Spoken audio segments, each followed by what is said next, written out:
Evangelio de hoy, domingo 21 de mayo del 2023. Primera lectura. Lectura del libro de los Hechos de los Apóstoles, capítulo 1, versículos del 1 al 11. En mi primer libro, querido Teófilo, escribí acerca de todo lo que Jesús hizo y enseñó, hasta el día en que ascendió al cielo después de dar sus instrucciones por medio del Espíritu Santo a los apóstoles que había elegido. A ellos se les apareció después de la pasión, les dio numerosas pruebas de que estaba vivo y durante 40 días se dejó ver por ellos y les habló del reino de Dios. Un día, estando con ellos a la mesa, les mandó: no se alejen de Jerusalén, aguarden aquí a que se cumpla la promesa de mi Padre, de la que ya les he hablado. Juan bautizó con agua. Dentro de pocos días ustedes serán bautizados con el Espíritu Santo. Los ahí reunidos le preguntaban: Señor, ¿ahora sí vas a restablecer la soberanía de Israel? Jesús les contestó: a ustedes no les toca conocer el tiempo y la hora que el Padre ha determinado con su autoridad, pero cuando el Espíritu Santo descienda sobre ustedes, los llenará de fortaleza y serán mis testigos en Jerusalén, en toda Judea, en Samaria y hasta los últimos rincones de la tierra. Dicho esto, se fue elevando a la vista de ellos, hasta que una nube lo ocultó a sus ojos. Mientras miraban fijamente al cielo, viéndolo alejarse, se les presentaron dos hombres vestidos de blanco, que les dijeron: Galileos, ¿qué hacen allí parados mirando al cielo? Ese mismo Jesús que los ha dejado para subir al cielo, volverá como lo han visto alejarse. Palabra de Dios, te alabamos, Señor. Salmo responsorial. Entre voces de júbilo, Dios asciende a su trono. Aplaudan, pueblos todos, aclamen al Señor, de gozos llenos, que el Señor, el Altísimo, es terrible, y de toda la tierra Rey supremo. Entre voces de júbilo, Dios asciende a su trono. Entre voces de júbilo y trompetas, Dios, el Señor, asciende hasta su trono. Cantemos en honor de nuestro Dios, al Rey honremos y cantemos todos. Entre voces de júbilo, Dios asciende a su trono. Porque Dios es el Rey del universo, cantemos el mejor de nuestros cantos. Reina Dios sobre todas las naciones, desde su trono santo. Entre voces de júbilo, Dios asciende a su trono. Segunda lectura. Lectura de la carta del apóstol San Pablo a los Efesios, capítulo 1, versículos del 17 al 23.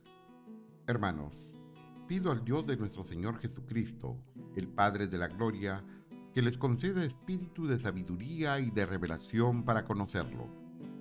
Le pido que les ilumine la mente para que comprendan cuál es la esperanza que les da su llamamiento, cuán gloriosa y rica es la herencia que Dios da a los que son suyos y cuál la extraordinaria grandeza de su poder para con nosotros, los que confiamos en Él, por la eficacia de su fuerza poderosa.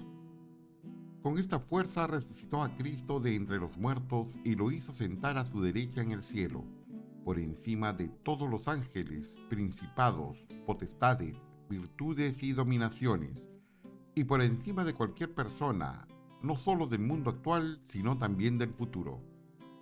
Todo lo puso bajo sus pies y a él mismo lo constituyó cabeza suprema de la Iglesia, que es su cuerpo, y la plenitud del que lo consuma todo en todo.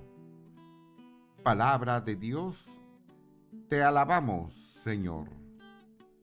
Lectura del Santo Evangelio según San Mateo, capítulo 28, versículos del 16 al 20. En aquel tiempo, los 11 discípulos se fueron a Galilea y subieron al monte en el que Jesús los había citado. Al ver a Jesús, se postraron, aunque algunos titubeaban. Entonces, Jesús se acercó a ellos y les dijo: Me ha sido dado todo poder en el cielo y en la tierra. Vayan pues y enseñen a todas las naciones, bautizándolas en el nombre del Padre, y del Hijo, y del Espíritu Santo, y enseñándolas a cumplir todo cuanto yo les he mandado. Y sepan que yo estaré con ustedes todos los días hasta el fin del mundo. Palabra del Señor. Gloria a ti, Señor Jesús. Cristo los ama, María también, amados hermanos.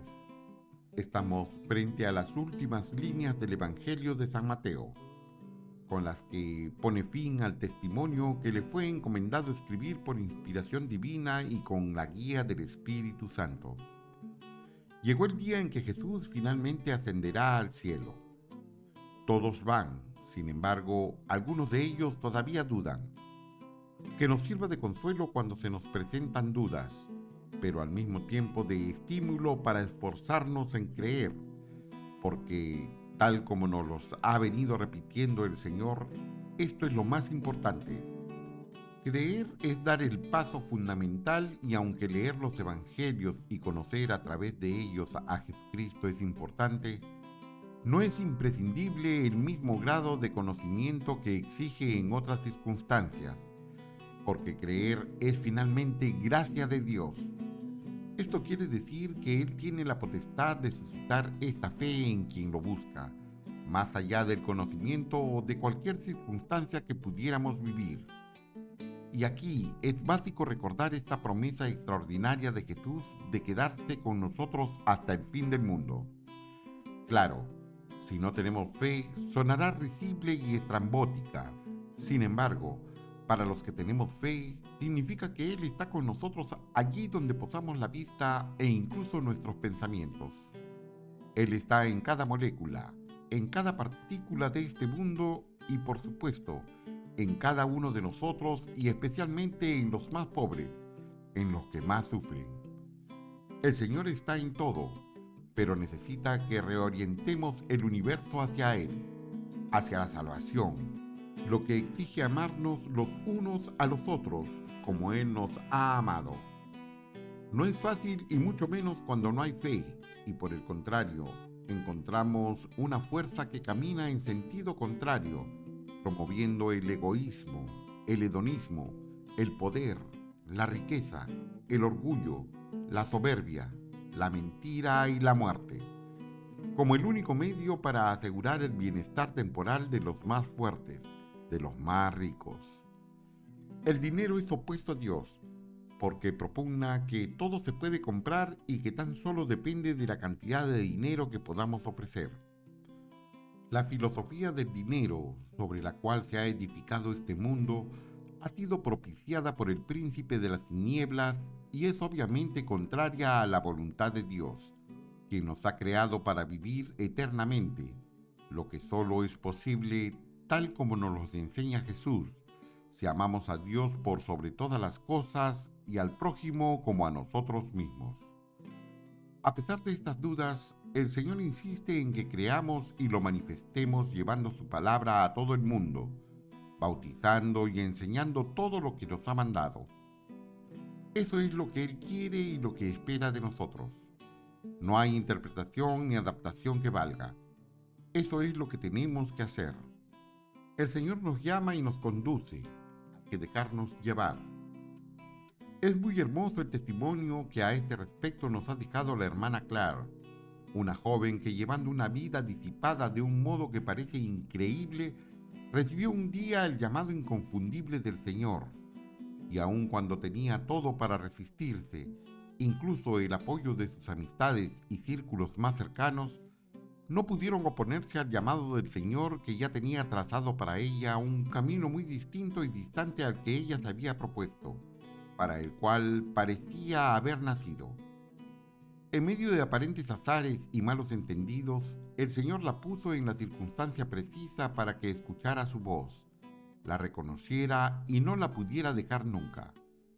Su historia es muy tierna y recomiendo leerla con los ojos del corazón, porque es muy vigente y está relacionada precisamente con el llamado y envío que hace Jesús a nosotros, sus discípulos.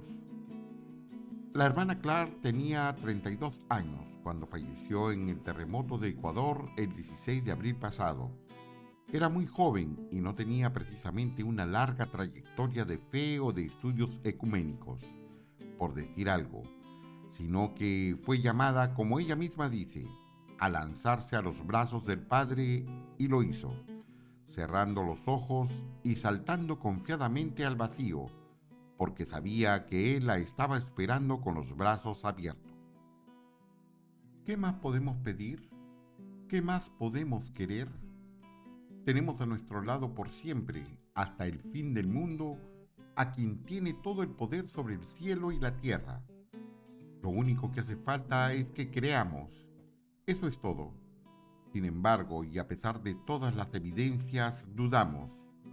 Claro, si dudaron algunos de los discípulos que lo habían acompañado en todas sus travesías, ¿cómo no habríamos de dudar nosotros? Dudar puede ser lo más natural entre nosotros. Por eso es preciso acudir a una ayuda sobrenatural, que el Señor la ha previsto y nos la ha dejado. Son en realidad varias, que podemos sintetizarlas en llevar una vida de piedad, es decir, una vida de oración y reflexión de su palabra. Entre estos actos de piedad hemos de mencionar en primer lugar la participación en la Eucaristía, que es una forma especial y privilegiada de entrar en comunión con el Señor. Adicionalmente tenemos el sacramento de la reconciliación, que nos prepara precisamente para que el Señor haga su morada en nosotros. Luego tenemos el rosario, otra poderosísima oración que nos acerca al Señor a través de la Virgen María, su Madre. En fin, siendo la fe gracia que Dios concede, hemos de pedirla incansablemente, recordando que la fe no se reduce a esa idea infantil que algunos tenemos de decir que creemos. La fe se vive, es decir, que se evidencia en lo que hacemos. Casos muy palpables y drásticos los tenemos en San Pablo, que de perseguidor de cristianos se convierte en uno de los más asiduos, sabios y valientes difusores de la fe. Y más cercanos, la historia de esta jovencita, la hermana Clare, que dejó una vida light llena de comodidades, adulación y riquezas por servir al Señor. Padre Santo, danos la gracia de la fe, de modo tal que no dudemos en dejar todo cuanto nos lastra y retiene egoístamente, sumidos en el hedonismo y la comodidad, para servirte a ti a través de nuestros hermanos. Te lo pedimos por nuestro Señor Jesucristo, tu Hijo, que vive y reina contigo en la unidad del Espíritu Santo, y es Dios por los siglos de los siglos. Amén. Tengan un bendecido día, amados hermanos. Cristo los ama, María también.